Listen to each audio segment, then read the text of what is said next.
नमस्कार दोस्तों, कैसे हैं आप सब। आज का एसआई का जो पेपर है उसके क्वेश्चन आंसर अपन प्रारंभ कर रहे हैं।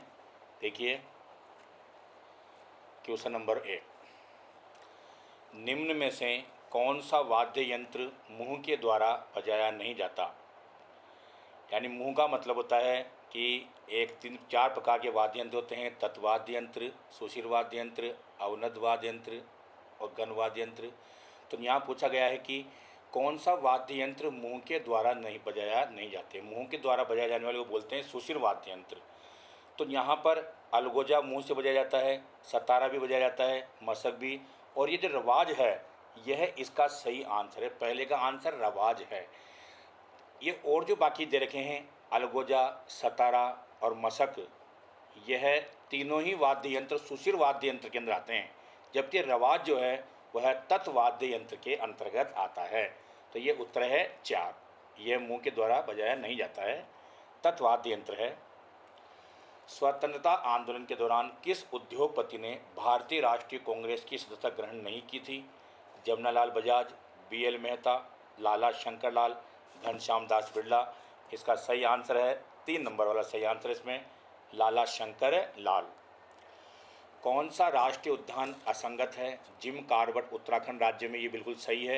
ये भारत का पहला राष्ट्रीय पार्क माना जाता है। जिम कॉर्बेट 1936 में स्थापना हुई थी, नैनीताल के अंदर है। और ये पांडा पशु के लिए प्रसिद्ध है। कान्हा मध्य प्रदेश में, ये भी सही है।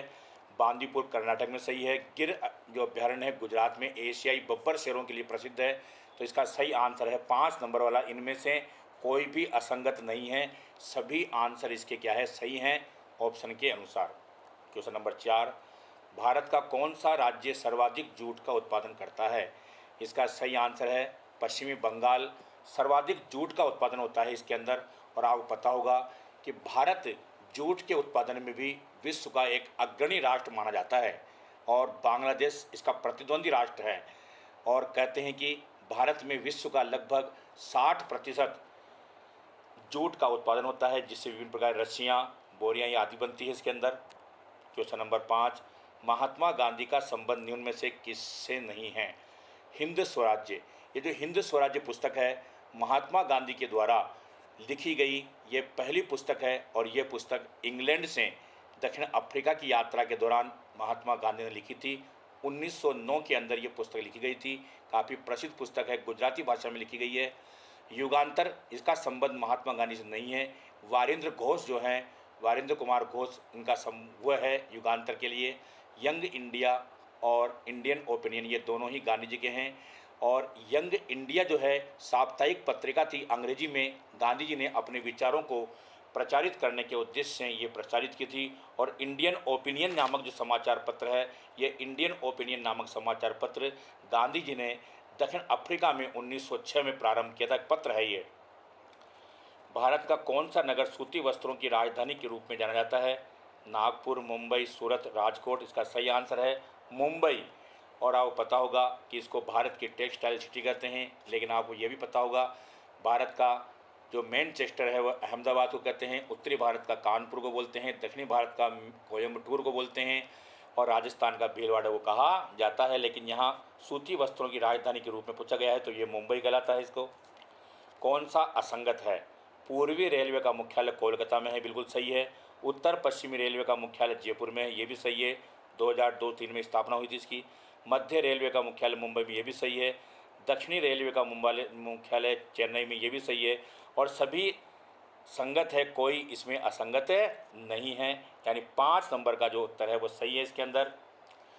राजस्थान में स्थित कौन सा औद्योगिक उपक्रम में कौन सा भारत का सरकार का उपक्रम नहीं है। यानी 4 उपक्रम है औद्योगिक उपक्रम, इसमें एक भारत सरकार का नहीं है। तो इंस्ट्रूमेंटेशन लिमिटेड कोटा, ये निश्चित रूप से भारत सरकार का है और काफ़ी प्रसिद्ध है ये। इस इंस्ट्रूमेंटेशन लिमिटेड जो है 1965 में इसकी स्थापना हुई थी। और दूसरा है सांबर सार लिमिटेड, सांबर जयपुर में है, 1964 में स्थापना हुई थी, ये भी भारत सरकार का, हिंदुस्तान सरकार का है। मॉडर्न बेकरीज लिमिटेड जयपुर, यह भी भारत सरकार का ही उपक्रम है और 1965 में इसकी स्थापना हुई थी। और दी गंगानगर शुगर मिल्स जो है ये भारत सरकार का उपक्रम नहीं है, राजस्थान सरकार का है। और राजस्थान के अंदर गंगानगर में चीनी मिल जो स्थापित की गई थी वो यहाँ पर चुकंदर से चीनी बनाने का कारखाना यहाँ पर स्थित है। क्वेश्चन नंबर 9, निम्न में से कौन सी परियोजना डूंगरपुर जिले से संबंधित है? सोम अम्बा कमला योजना, ये डूंगरपुर जिले से संबंधित है। और ये जो योजना है सोम अमला कम्बा योजना काफ़ी प्रसिद्ध योजना है, काफ़ी एग्जाम के अंदर इसमें क्वेश्चन पूछे गए हैं। और पाचना योजना है करौली जिले से। इसके बाद में सिद्धमुख योजना, ये चूरू और हनुमानगढ़ जिले से संबंधित है। सिद्धमुख किससे हैं? चूरू और हनुमानगढ़ से। और जवाई योजना जो है यह इसको जवाई योजना पाली जिले से संबंधित है। और इस जवाई बांध को जो यहाँ बना हुआ है उसको मारवाड़ का अमृत सरोवर कहा जाता है। क्या कहा जाता है? अमृत सरोवर कहा जाता है। तो ये 4 योजना है। क्वेश्चन नंबर 10, भारत का कौन सा राज्य जिप्सम का सर्वाधिक उत्पादन करता है? सर्वाधिक उत्पादन जिप्सम का होता है राजस्थान राज्य के अंदर। 1 नंबर का ऑप्शन सही है। और राजस्थान के अंदर भी जामनगर बीकानेर के अंदर सबसे बड़ी जिप्सम की खान स्थित है, बीकानेर के अंदर।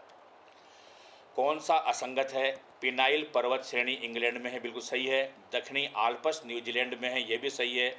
अल्पेशियस जो पर्वत है ये ब्राज़ील में स्थित है, यह वाला गलत है क्योंकि ये उत्तरी अमेरिका के अंदर पड़ता है। कहाँ पड़ता है? ये उत्तरी अमेरिका में पड़ता है, इसलिए यही ऑप्शन इसका गलत है। कौन सा यूरोप महाद्वीप का सर्वोच्च पर्वत शिखर है? माउंट ब्लॉक, विनामाला, माउंट एलब्रुस। 3 नंबर का ऑप्शन बिल्कुल सही है। यह माउंट एलब्रुस जो है यूरोप महाद्वीप का सबसे ऊंचा पर्वत शिखर है। लगभग कहते हैं 5642 मीटर इसकी ऊंचाई है या 18,510 फीट उसकी ऊंचाई है। रूस और जॉर्जिया की बॉर्डर पर यह विद्यमान है। स्वेज नहर किसे आपस में जोड़ती है? अंध महासागर को प्रशांत महासागर से, भूमध्य सागर को लाल सागर से, लाल सागर को काला सागर से, भूमध्य सागर को काला सागर से।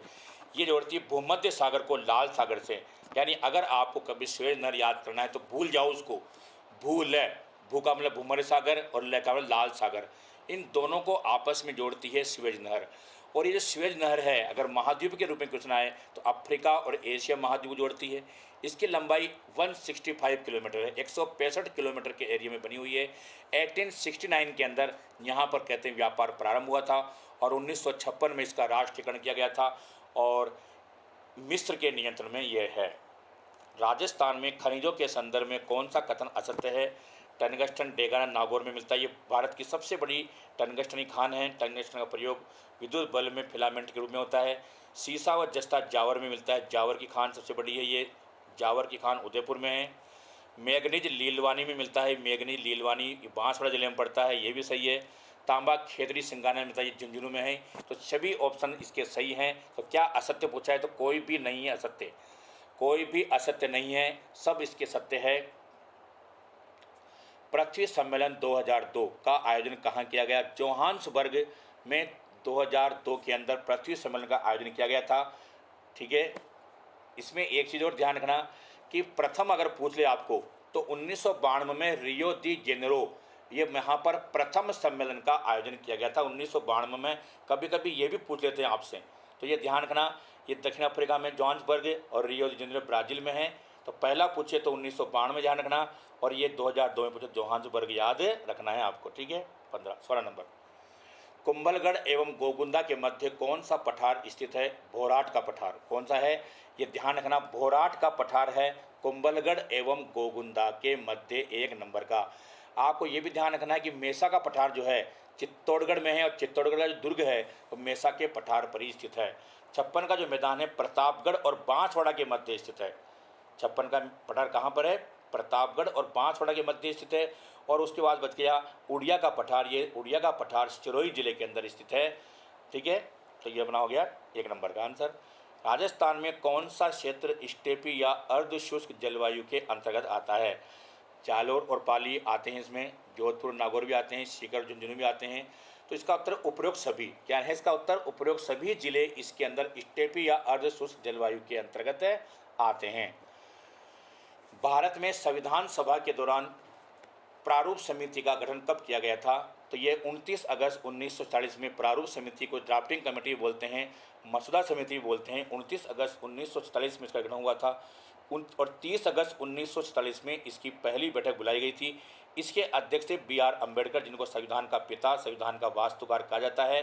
7 मेंबर थे इसके अंदर। अमी गोमुख सा खेत ले लो, ये 7 मेंबरों का नाम इसमें आता है। ऐसे अम्बेडकर, मी से मित्र, गो से गोपाल स्वामी, और अमी गोमू से मुंशी के मुंशी गोपाल, ठीक है। तो अमी गोमुख खे से खेतान, सा से सादुल्ला खां, खेत से खेतान सिंह, ये 7 मेंबर इसके अंदर थे। और बाद में 2 मेंबर इसमें चेंज हो गए थे, नए आ गए थे। एक मित्र के स्थान पर माधव आ गए थे, ठीक है।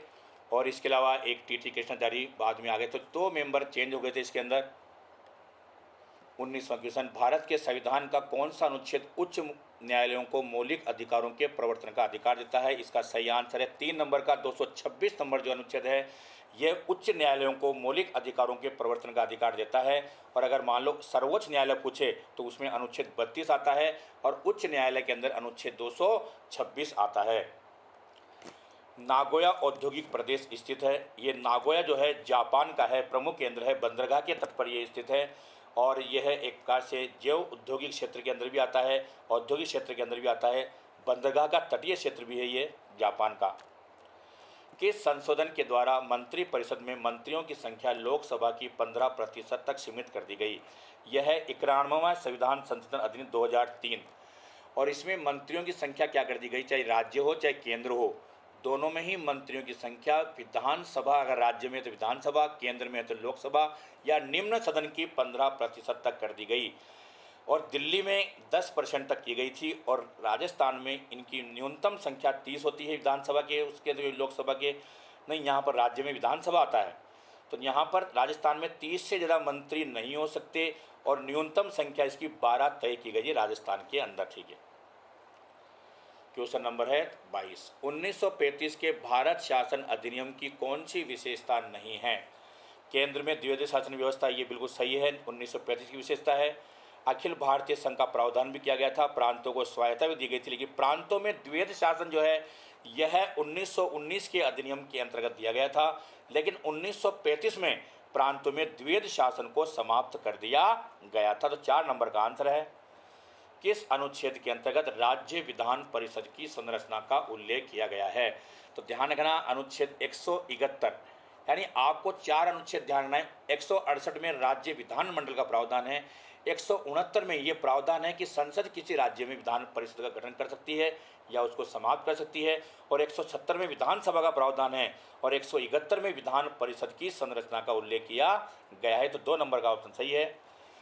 कौन सा असंगत है? ग्राम पंचायत का अनुच्छेद 40 बिल्कुल 100% सही है। 40 के अंदर ग्राम पंचायतों का प्रावधान है, नीति नेतृत्व में आता है। महात्मा गांधी ने ग्राम स्वराज्य की प्राप्ति के लिए इसका प्रावधान किया था।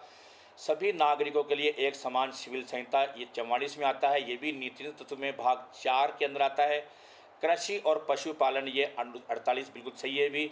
और कार्यपालिका था न्यायपालिका से पृथक्करण 50, ये सभी अनुच्छेद सही है, कोई असंगत नहीं है इसमें। तो अपना ये 5 नंबर का ऑप्शन सही है, चारों सही है, इसलिए 5 नंबर का आंसर आ गया।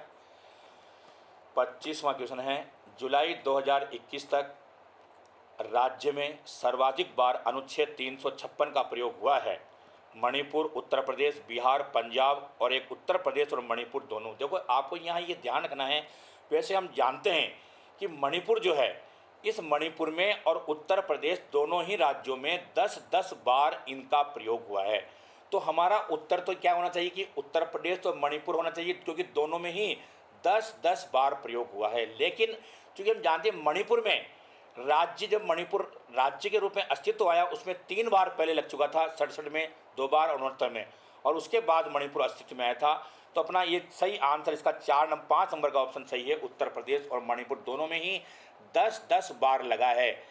अगर मान लो फिर भी अगर आपको चारों ऊपर वाले चारों में से ही आंसर देना है तो उसका उत्तर उत्तर प्रदेश आएगा, लेकिन हम जानते हैं दोनों में ही 10-10 बार लगा, इसलिए उत्तर इसका अपना 5 नंबर का अपन देना पड़ेगा। राष्ट्रीय मानवाधिकार आयोग का गठन किस अधिनियम के अंतर्गत किया गया? ये 1993 के अधिनियम के अंतर्गत किया गया। 2 नंबर का ऑप्शन सही है। 1993 के अंतर्गत मानव अधिकार संरक्षण अधिनियम बनाया गया था। और ये जो मानव अधिकार संरक्षण अधिनियम है 1993 में गठित हुआ था। इसमें एक अध्यक्ष और 4 सदस्य होते हैं, इसमें ध्यान रखना।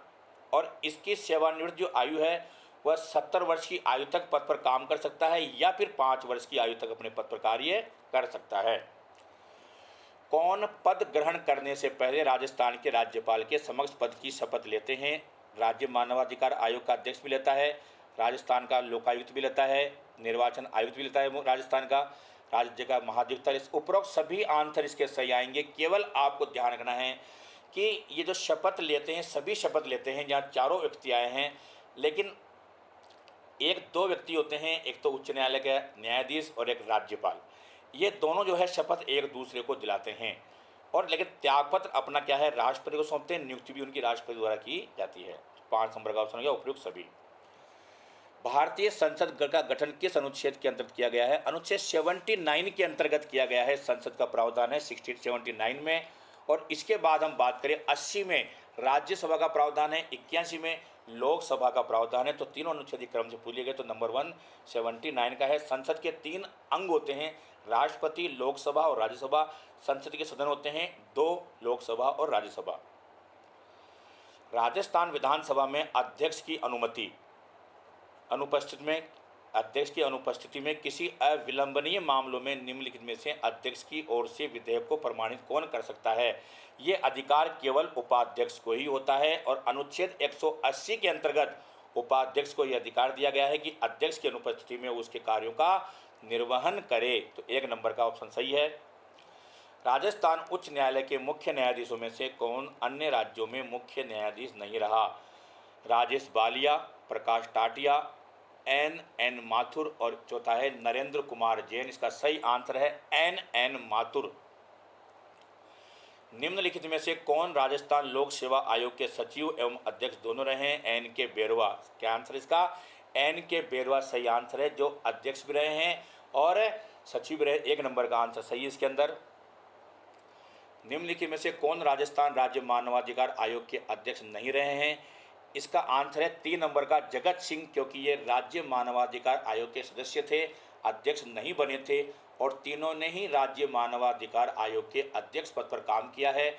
इसलिए हमारा उत्तर क्या हो गया? 3 नंबर का उत्तर हो गया। अगर अपने को ये देखना है कब से कब तक किया, तो एन के जैन ने 2005 से लेकर के 2010 तक किया था। इसके बाद प्रकाश टाटिया जो है उन्होंने 2015 में काम किया था, और इसके अलावा जो दूसरा नाम है सगीर अहमद ने 2001 से लेकर के 2004 तक इस पद पर काम किया था। निम्नलिखित में से किस मुख्यमंत्री के त्यागपत्र देने के बाद बरकतुल्ला को राजस्थान का मुख्यमंत्री बनाया गया था? टीकाराम पालीवाल, मोहनलाल सुखाड़िया, सीतल माथुर, हरदेव जोशी। सही आंसर है मोहनलाल सुखाड़िया। 1954 से लेकर के 1971 तक इन्होंने राजस्थान में काम किया था मुख्यमंत्री। 4 बार इन्होंने मुख्यमंत्री पद की शपथ ली थी, और इनको आधुनिक राजस्थान का निर्माता भी कहा जाता है। और इनके बाद बरकतुल्ला राज्य के मुख्यमंत्री बने थे, और राजस्थान के पहले अल्पसंख्यक मुख्यमंत्री हैं। और लेकिन इनकी एक विशेषता कि इनकी पद पर रहते हुए मृत्यु हो गई थी बरकतुल्ला की, ध्यान रखना। निम्न में से कौन राष्ट्रीय आय के मापन की समस्या नहीं है? तो राष्ट्रीय आपन की दोहरी गणना सही है। ये त्रुटिपूर्ण अभिलेख, व्यक्तियों की आय में अंतर, यह एक प्रकार की समस्या नहीं है। 34 में 3 नंबर का आंसर सही आएगा। कौन सा एक शाख नियंत्रण का गुणात्मक उपकरण है? ये शाख नियंत्रण का जो मार्जिन आवश्यकता है, बाकी और जो शब्द दे रखे हैं ये एक प्रकार से मात्रात्मक नियंत्रण है, और ये गुणात्मक उपकरण है। 4 नंबर का।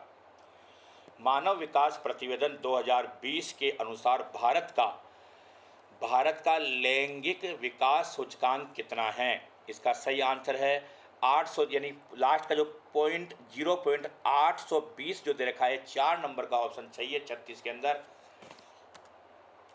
निम्न में से कौन सा गरीबी का कारण नहीं है? आर्थिक असमानता, बेरोजगारी, ऋणग्रस्तता, सामाजिक समावेश। ये 4 नंबर का जो ऑप्शन है ये गरीबी का कारण नहीं है। और सभी के कारण क्या है? ऋणग्रस्तता से भी गरीब होता है, बेरोजगारी से गरीब, आर्थिक असमान, सभी के कारण माना गया है इसके अंदर। सीमावर्ती क्षेत्र विकास कार्यक्रम राजस्थान की किन सीमावर्ती जिलों के 16 ब्लॉकों में चलाया जा रहा है?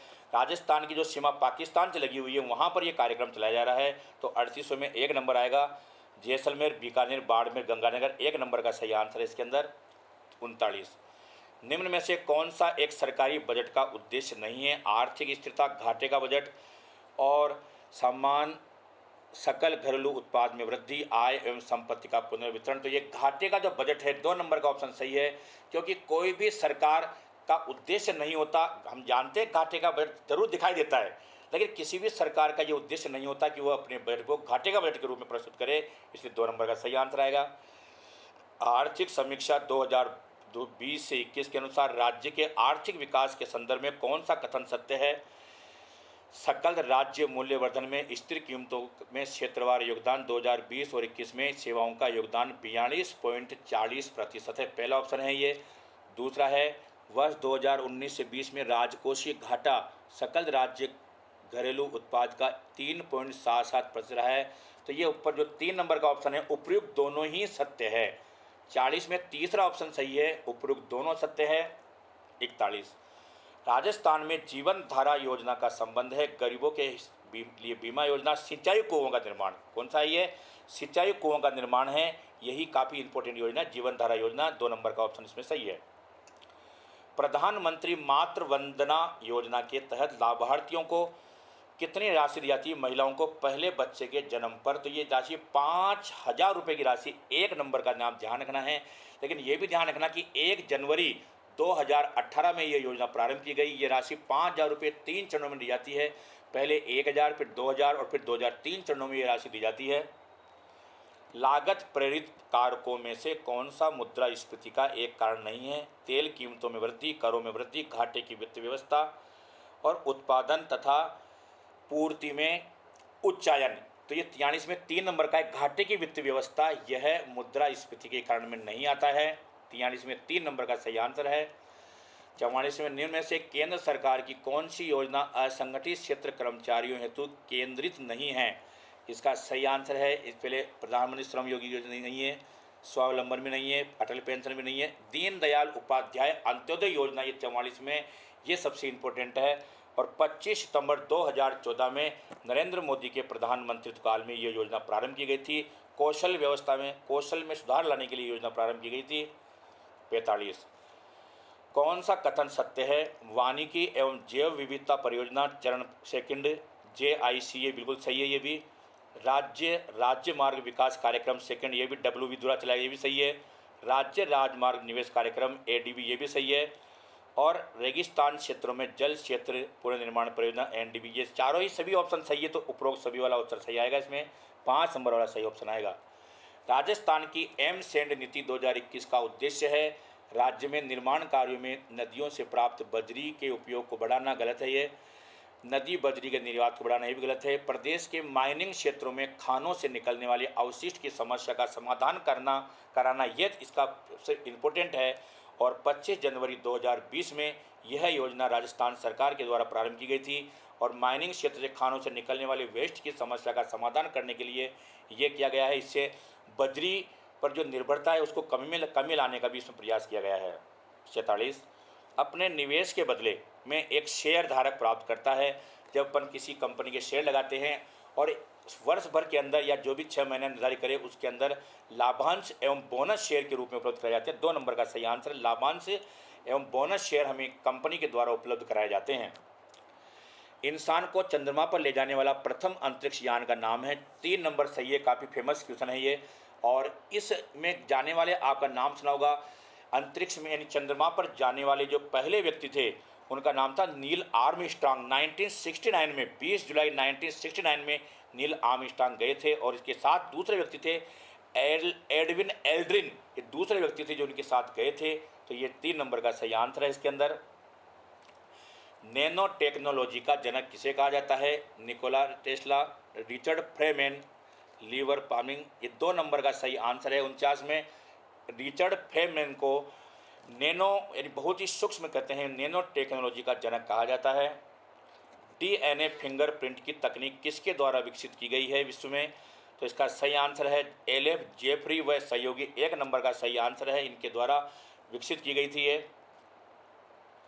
भारत के योजना आयोग के नीति को नीति आयोग द्वारा प्रतिस्थापित किया गया है 1 जनवरी 2015 में। आपको पता होगा 1950 में योजना आयोग की स्थापना हुई थी, 1952 में राष्ट्रीय विकास परिषद की स्थापना हुई थी और इन दोनों को समाप्त कर दिया गया है और उनके स्थान पर नीति आयोग का गठन किया गया है 1 जनवरी 2015 में। और ये नीति आयोग है, इसका काम ही वो जो पहले काम थे उन कार्यों को इसके अंदर क्या कर दिया गया है, डिवाइड कर दिया गया है और इसके अध्यक्ष हमेशा प्रधानमंत्री होते हैं, ध्यान रखना। कौन होते हैं? प्रधानमंत्री। अरविंद पानगड़िया इसके प्रथम उपाध्यक्ष बनाए गए थे। प्रधानमंत्री हमेशा जो भी होता है वही इसका अध्यक्ष होता है। कार्सिनोमा संबंध रखता है प्रवाही ऊतक का असाध्य ट्यूमर, त्वचा और म्यूकस झिल्ली का असाध्य। 2 नंबर का सही आंसर है इसका, त्वचा एवं म्यूकस झिल्ली का असाध्य मेलिगेट ट्यूमर, यानी एक प्रकार से कैंसर के लिए उत्तरदायी होता है ये। 52 में क्योटो प्रोटोकॉल जो कि एक अंतर्राष्ट्रीय समझौता है, संबंधित है UNFCC। 53 में है UNFCC।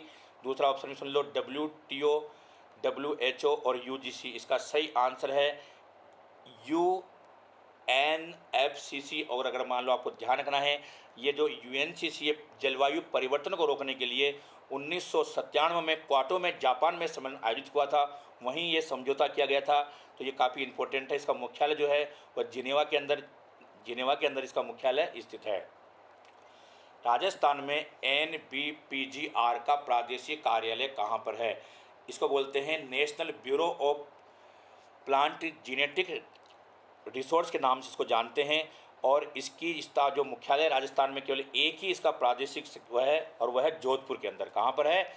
जोधपुर में। इसके अलावा और कहीं इसके 10 कार्यालय हैं, 10 मुख्यालय इसके हैं, लेकिन राजस्थान में केवल इसका एक ही है, वो है जोधपुर में।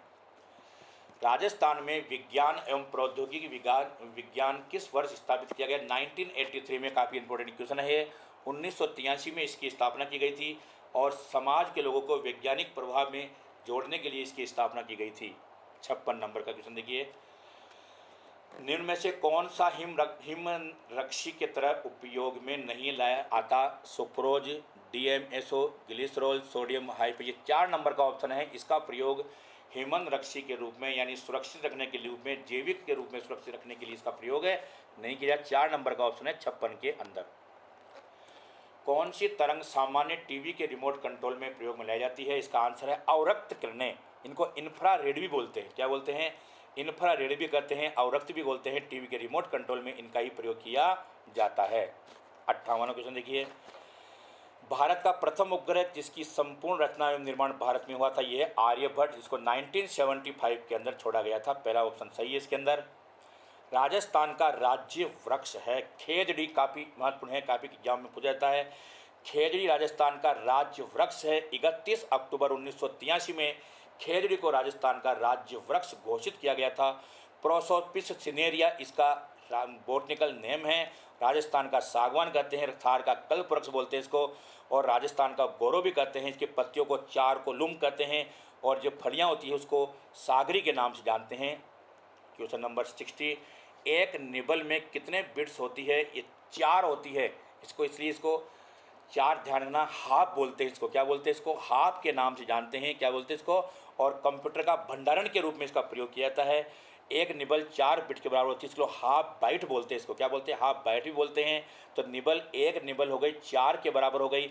अगर मान लो हम इसको और आगे बढ़ते हैं तो एक बाइट होती है 8 बिट के बराबर। 1 किलो बाइट होती है 1024 बाइट के बराबर, बिट के बराबर होती है। 1 किलो बाइट होता है 1024 बिट के बराबर। अपने उड़ान पथ में अवरोधों की पहचान करने के लिए चमगादड़ निम्नलिखित में से कौन सी एक का उपयोग करती है? अल्ट्रासोनिक किरणें या पराश्रव किरणें का प्रयोग करती है। 3 नंबर का सही आंसर है अल्ट्रासोनिक या पराश्रव तरंगों का प्रयोग करती है। राष्ट्रीय बीजीय मसाला अनुसंधान केंद्र राजस्थान में कहाँ पर स्थित है? ये अजमेर में तबीजी के अंदर है। कहाँ पर है? अजमेर में है, तबीजी के अंदर है, और 2000 के अंदर इसकी स्थापना की गई थी। ध्यान रखना, काफ़ी इंपॉर्टेंट है। अजमेर में, तबीजी में है, वर्ष 2000 में इसकी स्थापना की गई थी।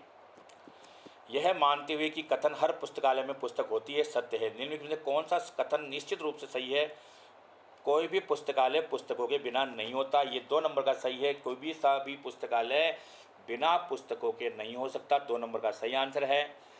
देश के सभी विश्वविद्यालयों में स्नातक पाठ्यक्रमों में सभी विषयों के लिए एक समान पाठ्यक्रम होना चाहिए। इस कथन के संदर्भ में मजबूत तर्क है।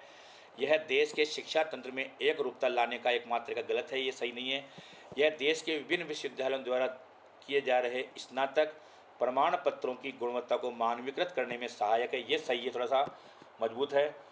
अब इसके आगे, प्रत्येक विश्वविद्यालय को अपनी विशिष्ट आवश्यकताओं के आधार पर अपना पाठ्यक्रम तय करने में परेशानी होती है। तो इसका आंसर दूसरा और तीसरा दोनों ही इसके अंदर क्या है, मजबूत हैं, इसलिए क्या है एक पाठ्यक्रम नहीं होना चाहिए, अलग अलग हिसाब से कहा गया है यहाँ पे। 65वां, कार्बन का कौन सा अपरूप दृढ़ त्रिविमीय संरचना के रूप में होता है, और ये होता है ग्रेफाइट, फुलेरिन, हीरा और काजल। सही आंसर है 3 नंबर का हीरा। ये कार्बन का अपरूप है, दृढ़ त्रिविमीय है और इसकी संरचना काफ़ी कठोर होती है। क्या होती है? काफ़ी कठोर होती है, तो 3 नंबर का आंसर है। ग्रेफाइट मुलायम होता है। निम्नलिखित में से किस वर्ष में से किसे वर्ष 2021 में पद्म विभूषण से विभूषित नहीं किया गया? एएसपी बालासुब्रमण्यम किया गया, बीबी लाल को किया गया, शिंजो एबे को किया गया, रामविलास पासवान को नहीं किया गया। इनकी कुछ समय पहले डेथ हो गई है और इनको नहीं दिया गया है। इस वर्ष से ध्यान रखना 7 व्यक्तियों को यह पद्म विभूषित पुरस्कार दिया गया। 7 व्यक्ति हैं, तो 3 व्यक्ति इसमें यह हैं, 4 व्यक्ति और हैं इसके अंदर। कंपनी जो भारत के नए संसद भवन का निर्माण कर रही है वह है टाटा प्रोजेक्ट लिमिटेड। 1 नंबर का आंसर सही है, ध्यान रखना। 67 में 1 नंबर का आंसर सही है और इसका नाम है सेंट्रल विस्टा प्रोजेक्ट। क्या नाम है इसका? सेंट्रल विस्टा प्रोजेक्ट है। 10 दिसंबर 2020 में इसका उद्घाटन हुआ था। HCP डिजाइन्स गुजरात ने इसकी डिजाइन तैयार की थी। ठीक है, तो ये 1 नंबर का सही आंसर है। पंडित राजन मिश्र के बारे में कौन सा कथन सत्य है? ये ख्याल शैली के शास्त्रीय गायक थे, बिल्कुल सही है। उन्हें 2007 में पद्म श्री से सम्मानित, ये गलत है क्योंकि इनको 2007 में पद्म श्री पुरस्कार नहीं मिला था बल्कि पद्म भूषण पुरस्कार मिला था इनको, और बनारस घराने से संबंधित रखते हैं ये। इनके एक साथी हैं, साजन मिश्र बोलते हैं इनको, साथी को।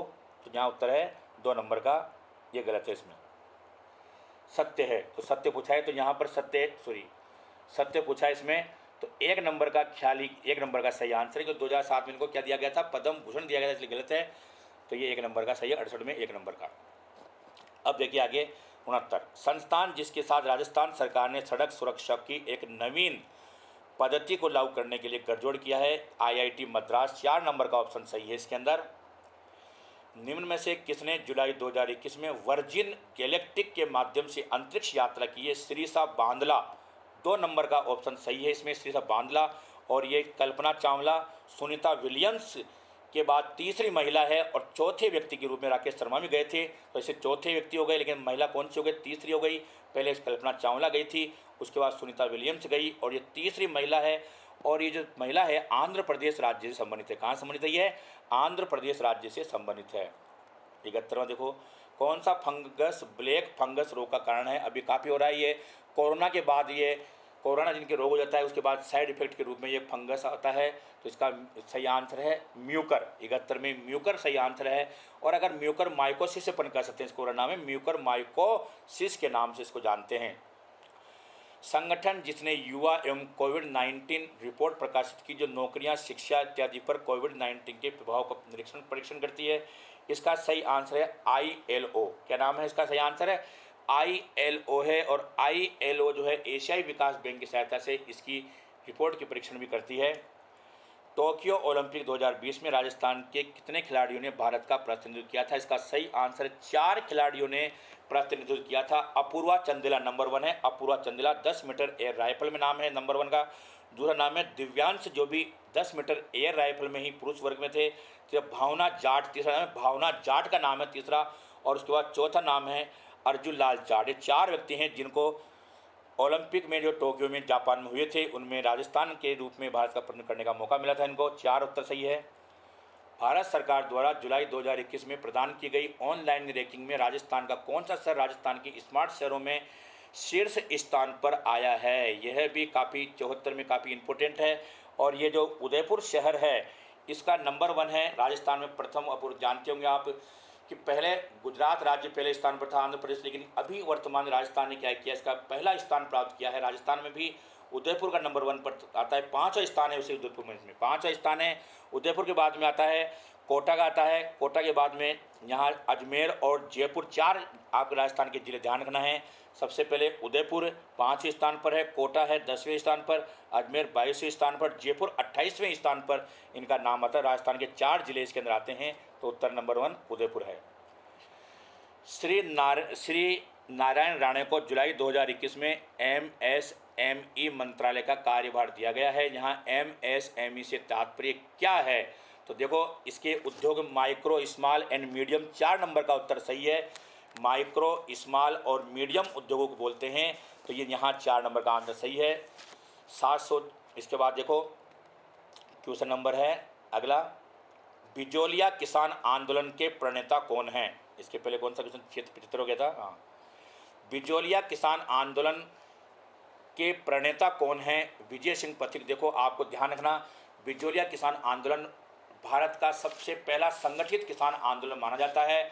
1897 में प्रारंभ हुआ था, साधु सीताराम दास के नेतृत्व में इससे पहले प्रारंभ हुआ था और यह आंदोलन 44 वर्ष तक चला था। 1941 में समाप्त हुआ था, 1897 में प्रारंभ हुआ था, साधु सीताराम दास के नेतृत्व में प्रारंभ हुआ था। बिजोलिया भीलवाड़ा जिले में पड़ता है और बाद में विजय सिंह पथिक, साधु सीताराम दास के कहने पर विजय सिंह पथिक इसमें शामिल हुए थे, जो बुलंदशहर उत्तर प्रदेश के। तो 1 नंबर का सही आंसर आएगा। और इन्होंने प्रताप नामक पत्रिका से इसको काफ़ी लोकप्रियता दिलाई थी। स्वराज्य शब्द का प्रयोग सर्वप्रथम किसने किया था? स्वामी दयानंद सरस्वती ने स्वराज्य शब्द का पहली बार प्रयोग किया था। स्वराज्य जो है, स्वामी दयानंद सरस्वती ने 5 शब्द बताए थे, स्वराज्य, स्वधर्म, स्वभाषा, सत्याग्रह प्रकाश और शुद्धि आंदोलन। ये 5 इन्होंने बताए थे, इनमें से स्वराज्य नंबर 1 था। तो स्वराज्य शब्द का पहली बार प्रयोग कब हो गया? दयानंद सरस्वती ने कर दिया। इसके अलावा मान लो स्वराज्य जो अगर और पूछे तो स्वराज्य बिल 1895 में बाल गंगाधर तिलक के द्वारा लाया गया था। 1906 में स्वराज्य विधेयक दादा भाई नौरोजी ने प्रस्तुत किया था और 31 दिसंबर 1929 में लाहौर में पूर्ण स्वराज्य का प्रस्ताव पास हुआ था जवाहरलाल नेहरू की अध्यक्षता में। और 26 जनवरी 1930 को भारत में पहली बार पूर्ण स्वराज्य दिवस मनाया गया था। इसीलिए हमारा संविधान 26 नवंबर 1949 के बन जाने के बावजूद उसको 26 जनवरी 1950 को लागू किया गया था। गिदड़ नृत्य राजस्थान में किस क्षेत्र में किया जाता है? शेखावाटी क्षेत्र में है। शेखावाटी क्षेत्र के 3 नृत्य प्रसिद्ध है, गी, चे, डे। तो गी से गिदड़ हो गया, चे से चंग और डे से डप। ये तीनों नृत्य शेखावाटी क्षेत्र के प्रसिद्ध माने जाते हैं। दिलवाड़ा के जैन मंदिरों का निर्माण निम्नलिखित में से किसके द्वारा करवाया गया था? काफ़ी फेमस मंदिर है, तो इनका निर्माण करवाया गया था विमल शाह के द्वारा। अब यहाँ प्रश्न आता है कि जो विमल शाह थे, ये विमल शाह गुजरात के चालुक्य वंशी शासक भीमदेव के मंत्री थे विमल शाह, और उन्होंने 1031 ईस्वी में आदिनाथ का मंदिर बनवाया था। इसको ऋषभ देव का मंदिर भी बोलते हैं। और यहाँ पर इस मंदिर के जो वास्तुकार थे वो कीर्तिधर थे। कौन थे? कीर्तिधर। इसके अलावा यहीं पर दूसरा मंदिर और बना हुआ है जिसका नाम है लूणावासी का मंदिर या नेमिनाथ का मंदिर। उसका निर्माण जो करवाया था वो वीर धवन के मंत्री थे वास्तुपाल और तेजपाल। उन्होंने 1230 में करवाया था और उसके वास्तुकार थे शोभन देव। और तीसरा मंदिर यहाँ प्रसिद्ध है 108 मण पीतल का बना हुआ पीतलहाड़ा का मंदिर, जो भीमा शाह के द्वारा बनवाया गया था। 80वां, कान्हड़ देव प्रबंध नामक काव्य का लेखक कौन थे? पद्मनाभ। काफ़ी एग्जाम में क्वेश्चन पूछा गया है। कान्हड़ देव जालोर के प्रसिद्ध शासक थे। जब 1311 में अलाउद्दीन खिलजी ने आक्रमण किया था, उनका उस समय कान्हड़ देव यहीं के शासक थे। उनके ऊपर लिखी हुई पुस्तक है पद्मनाभ के द्वारा। 84 खंभों की छतरी कहाँ है? ये 84 खंभों की छतरी है बूंदी में, ध्यान रखना। जबकि 80 खंभों की छतरी अलवर में है, जिसको मूसी रानी की छतरी के नाम से जाना जाता है। धाबाई देवी की छतरी इसको कहते हैं। कौन सा दुर्ग जल दुर्ग की श्रेणी में आता है? गागरोन दुर्ग है, वो झालावाड़ के अंदर है, मुकुंदरा पहाड़ी के उधर वहाँ पर स्थित है। एक ऐसा दुर्ग है दूर से देखने पर एक चट्टान के समान दिखाई देता है और इसकी दुर्ग की नींव में भी एक चट्टान का प्रयोग किया गया है। दूर से देखने पर पर्वत के समान दिखाई देता है। और आपने नाम सुना होगा संत का, पीपा का नाम सुना होगा। संत पीपा का जो दुर्ग उनके नाम से जाना जाता है ये दुर्ग, गागरोन दुर्ग। बूंदी में स्थित रानी जी की बावड़ी का निर्माण किसने करवाया? ये रानी नाथावती। 2 नंबर का सही आंसर है, नाथावती ने इसका निर्माण करवाया था। ख्वाजा मोइनुद्दीन चिश्ती की दरगाह के लिए मुगल सम्राट अकबर द्वारा व्यवस्थार्थ दिए गए गांवों की संख्या 18 बताई गई है। कितनी बताई गई है? 18 बताई गई है। सुजस पुस्तक के अंदर ये उल्लेख मिलता है कि 18 गाँव उन्होंने वहाँ पर दरगाह की सहायता के लिए दिए थे। तिवारा कर वसूल किया जाता है। इस क्वेश्चन का प्रत्यक्ष रूप से कई उत्तर नहीं मिलता, लेकिन फिर भी एक जगह इसका उल्लेख है धार्मिक रूप में मिलता है। तो धार्मिक रूप में मिलता है, इसका मतलब क्या है? दिवाली और होली जैसे पर्व के रूप में इसको अपन ले सकते हैं। इसको नाथ द्वारा का मूल नाम है सिहाड़। ये सिहाड़ नाथ द्वारा का मूल नाम है, लेकिन यहाँ पर श्री नाथ जी की प्रतिमा स्थापित करने के बाद इसका नाम नाथ द्वारा हो गया। राजसमंद में पड़ता है ये। और यहाँ श्री नाथ जी का प्रसिद्ध मंदिर है। वल्लभ संप्रदाय पुष्टि मार्गी संप्रदाय का प्रमुख मंदिर है। और नाथ द्वारा जो है यहाँ पर अन्नकूट महोत्सव यहाँ का प्रसिद्ध माना जाता है। 87 में कोवैक्सीन निर्मित है एडियो वायरस वायरल वाहक से निष्क्रिय या मृत। ये सही 2 नंबर का सही आंसर है।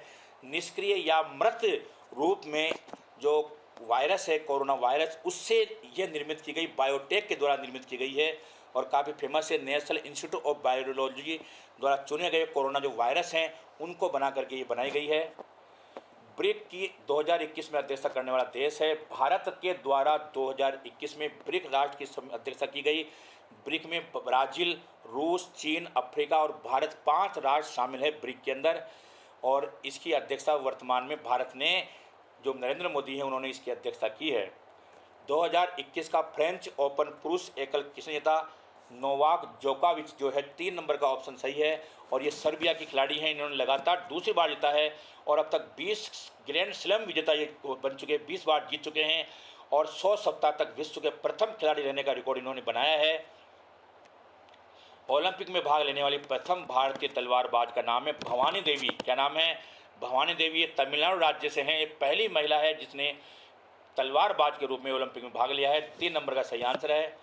दादू पंथ की प्रमुख पीठ है नरेना, इसको नारायणा भी बोलते हैं, जयपुर जिले में स्थित है। ये दादू जी की पीठ है। दादू जी मुख्य रूप से गुजरात राज्य के थे। उनके 152 शिष्य थे, जिनमें से 52 शिष्यों को दादू जी का आधार स्तंभ कहा जाता है। और अलग दरीबा दादू पंथ का प्रमुख एक का से सत्संग स्थल माना जाता है। 30 जनवरी 2021 को आयुष्मान भारत महात्मा गांधी राजस्थान स्वास्थ्य बीमा योजना की सूची में किन स्वास्थ्य जटिलताओं को जोड़ा गया? इसका सही आंसर है 1 नंबर का कोविड-19 का उपचार हीमोडायलिसिस जो जोड़ा गया, ये नया जोड़ा गया है, कोविड के चक्कर में जोड़ा गया है। इसके अंदर 1 नंबर का सही आंसर है। 1 अप्रैल 2018 में ये योजना प्रारंभ हुई थी, लेकिन 25 सितंबर 2019 में इस योजना को पूरे देश में लागू कर दिया गया, 25 सितंबर 2019 में।